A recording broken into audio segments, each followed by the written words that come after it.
èmi Esther Ìgbẹ́kẹ̀lé mo ní kí sọ fún yín o Ojútólé tẹlifíṣàn Ọlọ́run gbórúkọ ẹ̀ Ojútólé gbogbo nǹkan tẹ́ bá fẹ́ mọ̀ pátápátá nípa àwọn ojúlùmọ̀ àti àwọn ọ̀rẹ́ yín olólùfẹ́ yín nínú eré nínú fíìmù àti ní orílẹ̀-èdè àgbáyé ẹ máa rí lórí Ojútólé TV ó máa ń kọ́ni lẹ́kọ̀ọ́ ó dẹ̀ fún yín ní ìmọ̀ nípa ohun tí a kò ẹ máa wo ẹ má gbé kúrò bẹ́ẹ̀.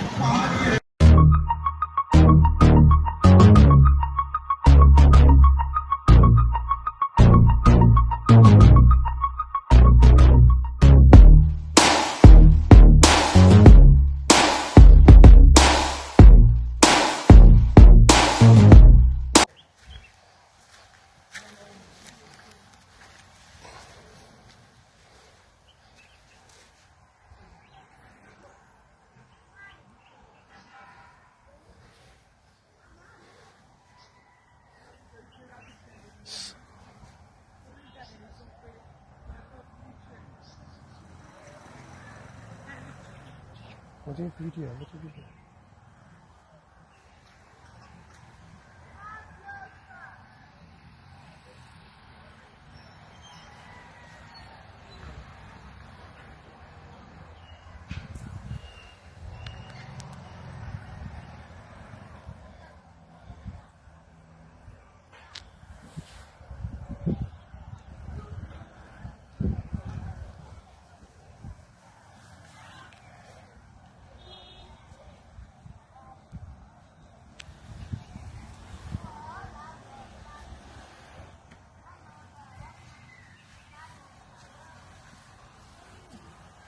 Ẹ káàbọ̀ sórí òkè àìbárímù.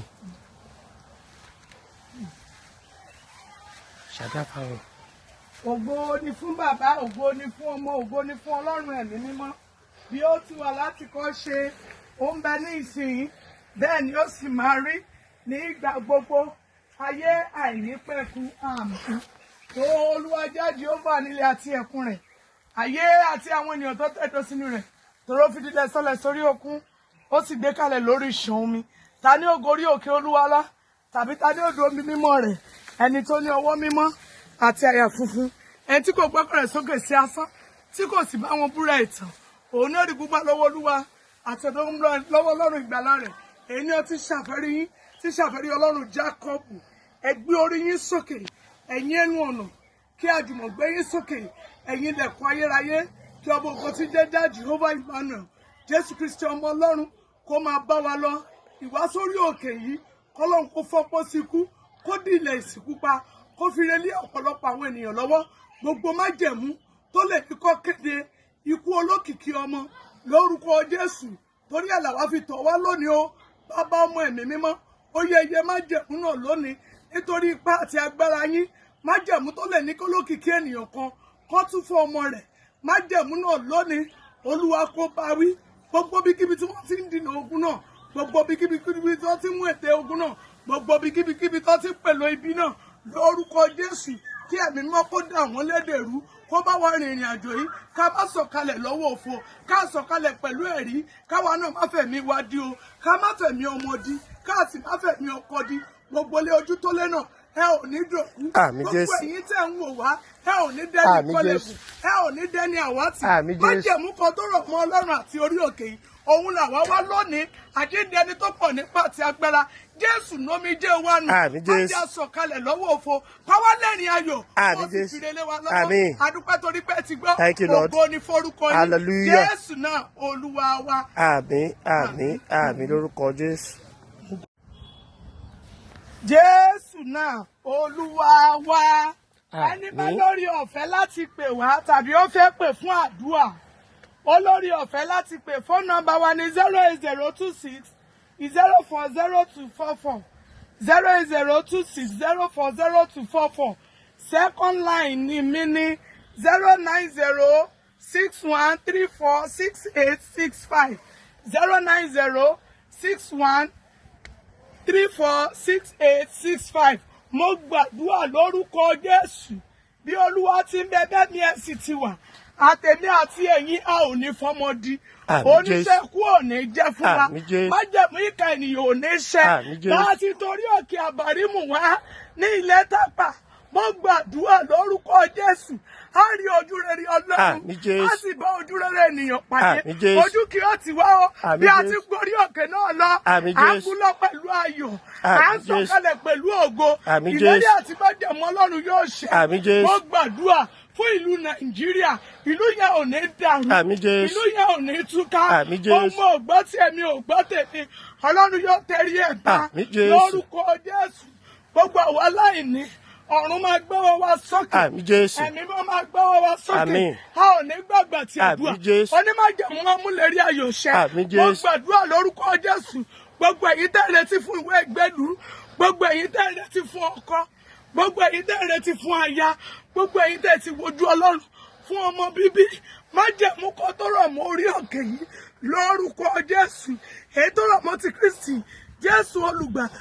nítorí pé yóò kí gorí òkè kó má sọ̀kalẹ̀ pẹ̀lú ẹ̀rí mo wí lórúkọ Olúwa má jẹ́ fún ẹ̀rí máa bá yín rí ẹ yàyọ̀ ìṣẹ́gun ẹ sì rí ìgbà ẹ rí ìtúsílẹ̀ ojú tó lé ọ̀rọ̀ yín máa dayọ̀ ojú òní tì yín ọ̀nà máa là fún yín kólóbó yóò ní ṣòfò kòkò yẹ fún yóò ní gbẹ màmá tó wá dúró tó ní ká wá sórí òkè ká ṣèrà padà èmi ò mọ̀ yá yẹn màmá yẹn ò mọ̀ mí ó ní mọ́mì gbogbo tó bá máa nóhùn kí ìran yìí má bàa ṣẹ mo ní kò sí tó lè ná wa ẹjẹ́ àbèrè lọ́wọ́ arúgbó ọjọ́ Olúwa dẹ̀ sọ fún mi ó ní ká wá sórí òkè mo gbàdúrà màmá ẹ ò ní rí kú ọmọ màmá ẹ ò ní mọ bójì ẹ dorí olórí àwòdì òní gbẹ tí kù mo lẹ dorí olórí àwòdì òní gbẹ tí kù oníṣẹ́kù òní jẹ́ fún yín lórúkọ Jésù Bíbélì nínú ìfẹ́ ni Kristi gbé nítorí pé ìrìn àjò ìfẹ́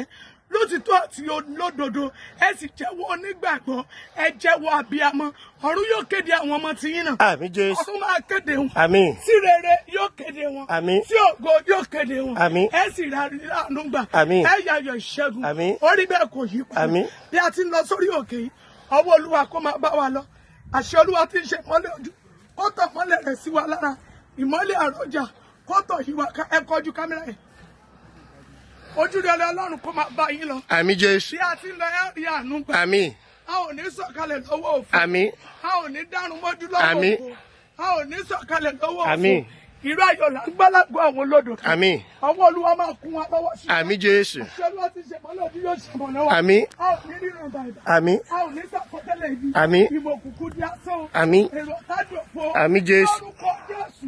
Bí a ti darapọ̀ mórí òkè lónìí, ń táwa náà retí fún ògo jẹ́ aláàgbáyéjá jẹ́ aláàgbáyéjá gbogbo ẹnikẹ́ni tó wá bírù mi lọ́mọ tó dúró láti bà mí lórúkọ jẹ́ Olúwa láti borúkọ lọ́hùn jẹ́ lára mi àmín mímọ́ irú ọkàn bẹ́ẹ̀ yóò fẹ́ mi àmín Jésù lórúkọ Jésù mi ò ní ṣìṣẹ́ àmín Jésù lórúkọ Jésù mi ò ní ṣìṣẹ́ àmín Jésù mo gbàdúrà fún gbogbo èyí tẹ̀ ń fẹ́ mi tẹ̀ ń wo tàbí ọmọ mọ́ mi lára ojú òní tì yín àmín Jésù òní tàwọn ọmọ yín àmín àwọn ọmọ yín yóò dá àánú gbà àmín Jésù orí bẹ́ẹ̀ kò yí pa àmín Jésù náà Olúwa wa àmín àmín àmín àmín lórúkọ Jésù.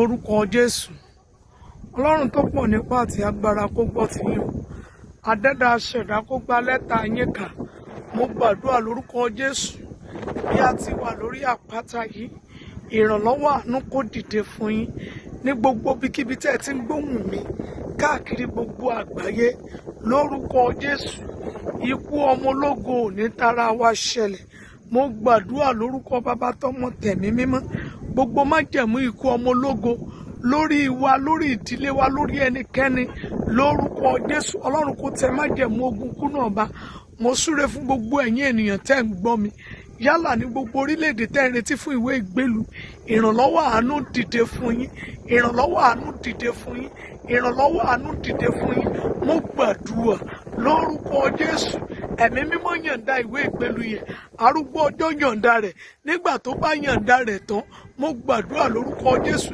ikú tí kì í jẹ́ kéèyàn orí ògolo lórúkọ Jésù kò ní pa yín kò sì ní pa èmi náà lọ́wọ́lọ́wọ́ ìrànlọ́wọ́ máa dìde aláàánú Ísírẹ́lì máa dìde ìrànlọ́wọ́ olùrànlọ́wọ́ Jákọ́bù máa gbọ́ ti yín lónìí lórúkọ Jésù ẹ̀mí mímọ́ máa dìde ìrànlọ́wọ́ ojú ò ní tì yín kò sì ní ti èmi náà lórúkọ Jésù ni mo ti gbéra wá sí ìlú yìí fún ìtúsílẹ̀ àti fún àánú gbogbo ọkùn ènìyàn lórúkọ Jésù ọ̀run máa tú èmi náà sílẹ̀, ọ̀run máa tú àwọn ọmọ mi sílẹ̀. A ò ní ṣẹ́gun wọnú ogun, ogun ayé ò ní jà wá, ìjì ìkorò ò ní bà lé wa. Mo gbàdúrà lórúkọ Jésù, ayé mi àti ẹ̀yin àti àwọn ọmọ mi yóò máa sun dúdùn láti òní lọ. Ojú ò ní tì mí nínú ẹgbẹ́ mímọ́ kérúbù àti séráfù. Èmi náà ò ní dẹni àwátì, mi ì ní dẹni ìkọlẹ̀gùn, mi ò ní dòkú. Ògo díẹ̀ mi pin kò ní jẹ́ ìpín mi, kò sì ní jẹ́ ìpín àwọn ọmọ mi. Lórúkọ Jésù, agbára títayọlá, títayọ agbára mo béèrè fún lónìí, ọ̀run máa gbé wọ̀ mí, arúgbó ọjọ́ máa gbé mi wọ̀. Ẹ ò ní fojú sunkún ọmọ, ẹ ò ní fara gbàwẹ̀, ìmọ̀ òkùnkùn dópin, májẹ̀mú ọ̀tá dòfo, ẹ ó ní ẹ̀rí, ẹ ó sì dẹlẹ́rìí púpọ̀. Ògo tuntun yóò farahàn, ire àti àánú yóò máa tọ̀ yín lẹ́yìn, yóò sì máa tọ̀ èmi náà lẹ́yìn ní ọjọ́ ayé wa gbogbo, láì àti láíláí. Orúkọ ńlá Jésù. Àmín. Ọlọ́run àìlópin agbẹ́yìn ga yín lógo. Kábíyèsí. A fi ọpẹ́ fún yín lórí òkè àbárímù láwà yín. Àwa yìn yín torí pé yín ni Ọlọ́run. Kábíyèsí. A ṣe yín lọ́ba àwọn ọba. Òbíríkìtì ajípọ̀ ọjọ́ ikú dà yágbóyájú ọkùnrin ogun ẹgbà ọpẹ́ wa. Àmín Jésù. Ẹ̀mí mímọ́ ó yẹ ẹgbà yín wa. Àmín Jésù. Gbogbo ìdílé Jésù Olúwa gba ọpẹ́ wa. Àmín Jésù. Wọ́n pàbírísẹ̀ lábẹ́ àpótí tìsẹ́yìn o. A ní ẹ̀fìjì lágòrò àfíìjì, Olúwa dáríjì. Àmín Jésù. Gbogbo ọ̀nà tá a ti gbà dẹ́ṣẹ̀ tó lè ní ká wá sórí òkè yìí lásán. Bàbá dáríjì wá o. Àmín Jésù. Ẹ̀mí mímọ́ yà wá sí mímọ́. Àmín. Ìbéèrè àti ìṣàrọ̀ ọkàn gbogbo ènìyàn kó ṣe ìtẹ́wọ́gbà ní ojú rẹ̀. Àmín Jésù. Mo gbàdúrà fún gbogbo yín káàkiri àgbáyé. Tẹ́ ẹ ti ń gbóhùn mi lónìí lórúkọ Jésù. Ìrànlọ́wọ́ àánú máa dìde fún yín. Àmín Jésù. Ìrànlọ́wọ́ àánú máa dìde fún yín. Àmín. Ìrànlọ́wọ́ àánú máa dìde fún yín. Ojú ò ní tì yín. Àmín. Ọ̀nà máa là fún yín o. Àmín. Kọ́lọ̀bọ yín ò ní ṣòfò. Àmín. Kòkò yẹ fún yín ò ní gbẹ. Àṣírí yín ò ní tú kó tó bo. Àmín. Lórúkọ Jésù ọ̀nà máa là. Lórúkọ Jésù ọ̀nà máa là. Ẹ̀yin tẹ́ ń wọ́kọ ẹ lọ rí ọkọ ayọ̀. Àmín Jésù. Ẹ̀yin tẹ́ ń wáwé ìgbélu Ọlọ́run yọ̀ǹdẹ̀ fún yín. Àmín. Ẹ̀yin tẹ́ ń bẹ lóhùn fún ìyàwó gidi Ọlọ́run yọ̀ǹdẹ̀ fún yín o. Ìlú tẹ́ wáyé ara ò ní ní yín. Àmín Jésù. Gbogbo èyí tẹ́ wà ní Nàìjíríà náà ẹ rò ohun rere mú bọ̀. Àmín. Ọkàn yín máa balẹ̀. Àmín. Inú yín máa dùn. Ìjì tí ń jẹ orílẹ̀-èdè tí kì í jẹ́ kọ́mọ ológo ó tayọ kò ní jà yín. Àmín Jésù. Kò sì ní jà èmi náà. Àmín. Kò ní jà yín o. Àmín. Kò sì ní jà èmi náà. Àmín. Kò ní jọkọ mi. Àmín. Ọkàn wa yóò balẹ̀. Àmín. Inú wa yóò dùn. Àmín. Ayọ̀ wa yóò kún. Àmín. A ó lẹ́nu ọpẹ́ o. Àmín. A ó sì lẹ́nu ìyìn. Àmín. Àwa mú ìgbàgbọ́ wá pẹ̀lú májẹ̀mú tó rọ̀ mọ́ orí òkè nípa ti Kristi Jésù olùgbàlà. Jésù ó yá dá wa lóhùn. Àmín Jésù. Ẹ̀mí mímọ́ ẹ dá wa lóhùn. Àmín. Olúwa má jà wá lásán. Àmín. Má jà lọ láláì rí ọ. Àmín. Fire lé wa lọ́wọ́. Àmín. Fàánú lé wa lọ́wọ́. Àmín. Fìgbéga lé wa lọ́wọ́. Àmín. Gbogbo ìkólọ́wà tó ti lọ, èyí tó ti sọnù, èyí tí ayé ti fàdékèrèkè gbà, èyí tó ti forú gbà lọ́wọ́ wa, lórúkọ Jésù, ìdarapọ̀ mórí òkè Olúwa dá a padà. Ìdàpọ̀ àwọn ènìyàn mímọ́ ó yẹ dá a padà fún wa. Ẹ fìrè lé wa lọ́wọ́. Ẹ jẹ́ ará àánú gbà. Ẹ fàánú gbọ́ tiwa. Ẹ gbọ́ tiwa ẹlẹ́dàá o. Lórúkọ Jésù. Ń tá ti gbà lọ lójú oorun. Lórúkọ Jésù. Ẹ̀mí mímọ́ dá a padà lójú ayé. Àmín Jésù. Ń tá ti gbà lọ lọ́wọ́ wa lójú oorun. Ẹ̀mí mímọ́ dá a padà lójú ayé. Àmín Jésù. Ọkàn wa yóò balẹ̀. Àmín. Ayayọ̀ ìṣẹ́gun. Àmín. Orí bẹ́ẹ̀ kò yí padà. Àmín. Àṣẹ bàbá. Mímọ́. Àṣẹ ọmọ. Mímọ́. Àṣẹ Ọlọ́run ẹ̀mọ́. Kó Kábíyèsí. sọ̀kalẹ̀ bí àdàbà. Àmín. Kó bà ní àdúrà náà. Àmín. Jésù Olúwa wa. Àmín. Àmín. Àmín lórúkọ Jésù. So watching this video, subscribe on our YouTube channel. Subscription is free. You can call us on 0080597807 for your event coverage. Thanks.